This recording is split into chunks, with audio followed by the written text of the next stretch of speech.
All right. In setting up the program, government officials had another motive. If most of the children who stayed in England died during the war, those who had spent the war in faraway countries could repopulate the land once England and its allies were victorious. There will always be England, the song ended, and England shall be free. If England means as much to you as England means to me. But now, as the ship sailed into the Irish Sea toward the Atlantic Ocean, the children weren't thinking about being ambassadors or about the future of England or anything serious like that. They were all thinking of their next meal and of the fun they would have on the grand ship. All but a few, that is, like little Joyce Keeley, still cried. They wanted to go back home to their mothers. The city of Benares left Liverpool behind, sailing past Fort Perch Rock and the lighthouse, whose beam could be seen for miles.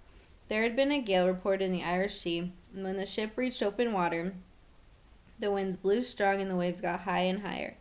The ship rolled and rocked, making many of the passengers, including some of the children, terribly seasick. The German war submarine U-boat 48 had been at sea for 5 days, navigating the rolling sea through stormy weather.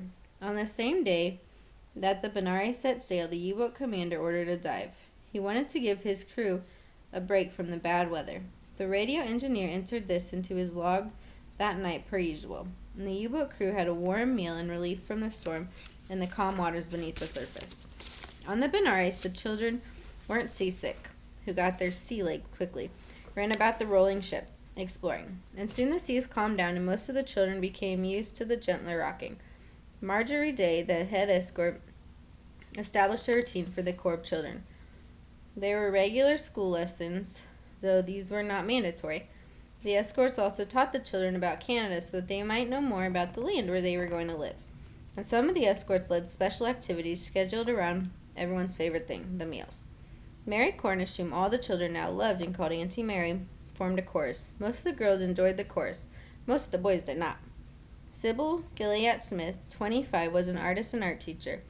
She gave drawing lessons to the children and held a drawing contest which was very popular. Michael Rennie, 23, was the youngest of the Corps escorts and the favorite among the boys. Alright. So this is one type of U-boat. Right there. Over here, this is just a record of, it's like one of the kids on the boat. Goodness, Miss Howell. He organized games in tennis and tug of war, and he taught his group how to lasso deck chairs. He even organized a lassoing contest with the chairs. Louis Walder, Bess's brother, was in Michael's group and admired him greatly. Michael, the son of a visor, was smart, handsome, and athletic. He played rugby and tennis, sailed, and was a scout.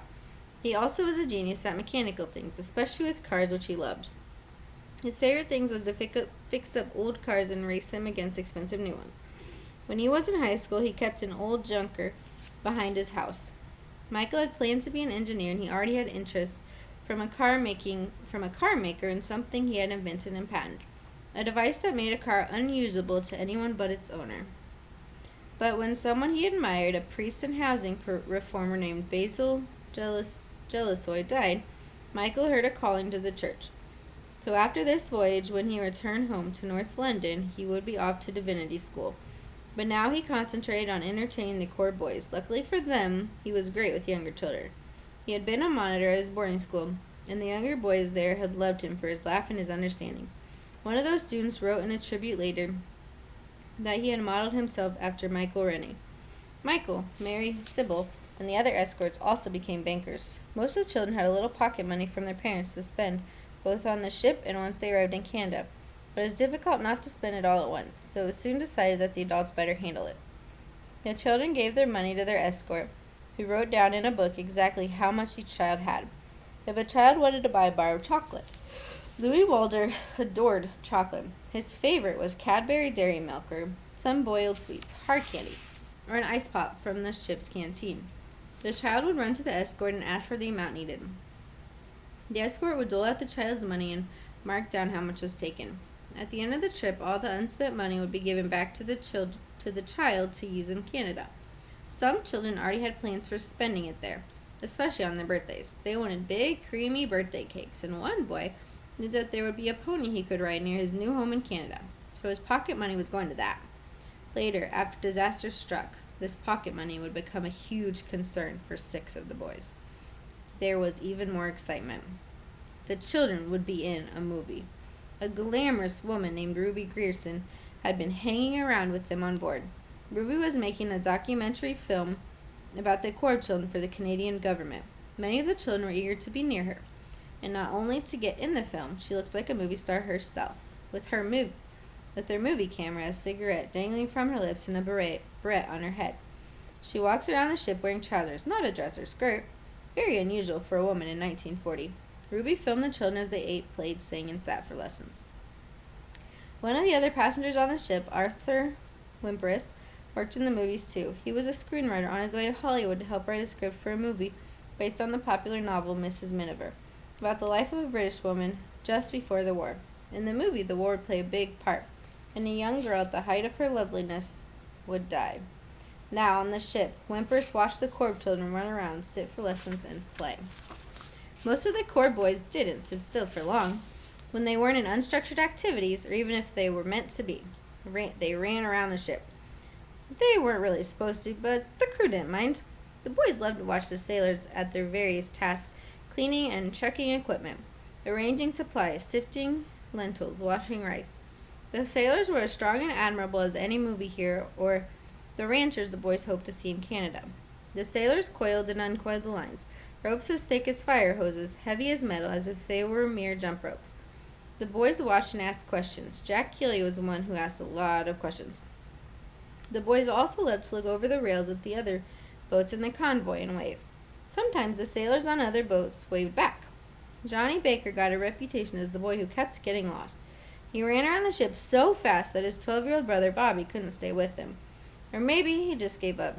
Bobby and Johnny came from Southall, a suburb west of London. There were 10 people from Southall on the ship. The Baker boys, 7 other Corps children, and 1 adult. Only one of those people would see Southall again. Southall was feeling more and more dangerous, and Bobby and Johnny's parents wanted to get them away from the bombs. The boys were going to live in Vancouver on the west coast of Canada. Their mother had 2 sisters there, and they were going to live with one of them. Vancouver would be a big change for the Baker boys, and the ship sure was. Such luxury. At home, their mother washed clothing by hand with a coal fire and a washboard in the scullery in the kitchen corner. She used a mangle to wring water from the wet laundry. Their dad delivered milk by a horse-drawn cart. He also worked as a joiner, constructing wooden parts for buildings, doors, and door frames, stairs, window frames. Mr. Baker had fought in the First World War and had a scar on his wrist from when he was shot running away from the enemy. He would show Bobby and Johnny his scar and say, "This is from running away." But he never complained about his wound. It didn't bother him when he sawed and hammered, only when someone grabbed his wrist right on the scar. He was a tall man from a family of tall men, and nothing got him too angry or upset. When Johnny misbehaved, his father never hit him. Johnny remembered later he'd just pick him up by the collar and tell him quietly, "What was that?" That was enough to calm Johnny. But unlike their dad, Bobby had no control over Johnny. Like all the other siblings, Bobby had been told to watch over his little brother, but he just couldn't keep following him all over the ship. Johnny was so fast, running here and there, going down gangways, around corners, up or down stairs, and then he would get lost. He'd stop, look around, and have no idea where he was. He'd try one way and then another, ask whomever he saw, which way to the children's quarters. Eventually, he would find his way back to Bobby. When disaster struck, Bobby would not let Johnny run away. He would take care of his brother. But disaster was still a couple days away. For now, there was fun. In the upper part of the ship, Colin Ryder Richardson and the Beaches were enjoying themselves. To the adults, Will Scarlett seemed very mature, walking around by himself in his bright red silk life jacket. He'd often be in the ship's library reading or looking around to see how the ship worked. Sometimes Colin would wander around and the ladies would give him cherries from their drinks. Because of Laszlo Ruskai's schedule, Colin had all the freedom he wanted. Sometimes the beach children would come over to his cabin for hours to play ghosts and other games. And just like Michael or Rennie, Colin invented a game with deck chairs and got Barbara, Sonia, and Derek Birch to play with him. When it was windy, which it was often, They assembled the chairs and put them on the upwind side of the ship. The wind would send the chairs whooshing across the deck to the other side. Derek Betch watched in wonder as his new friend made the deck chairs float like sailing ships. They were having a whale of a time. Close friendships were formed very quickly. Down in their part of the ship, Bess Walder and Beth Cummings cemented theirs.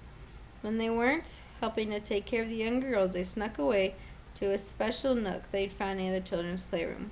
There they could talk without being disturbed, and they'd tell each other stories about their lives before the trip.